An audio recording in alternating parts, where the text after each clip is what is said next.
Hare Krishna. So moving on to video number 2 for understanding what is clinical mindful meditation.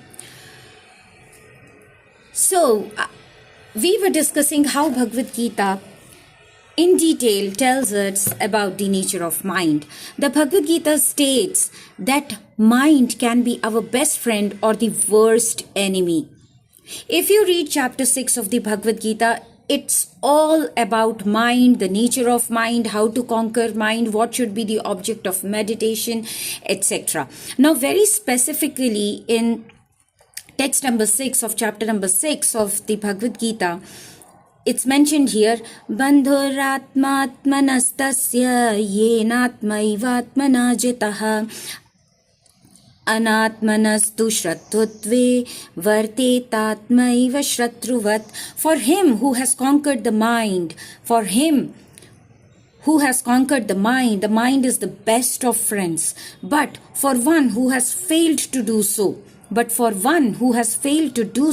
his mind will remain the greatest enemy. So the nature of mind, as explained, is that it is restless, it is dual, it is uncontrollable, it is strong, it is obstinate, it's unsteady, and it's extremely turbulent. So that is what mindful meditation teaches us.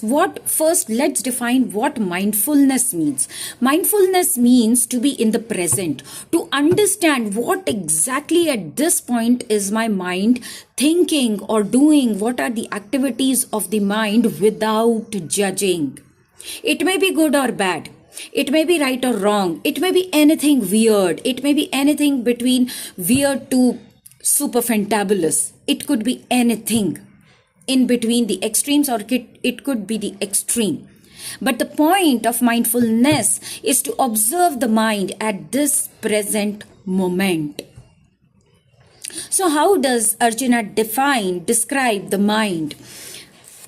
He says to the Lord, "Oh my God, oh my Lord, it's so difficult to control the mind, because as soon as you sit down to meditate, perhaps you will think, oh, what's this? This is not what I thought."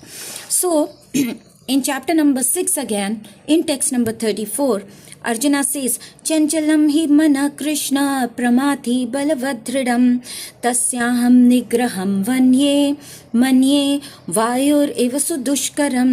For the mind is restless, turbulent, obstinate, and very strong, O Krishna, and to subdue it, I think, is more difficult than controlling the wind.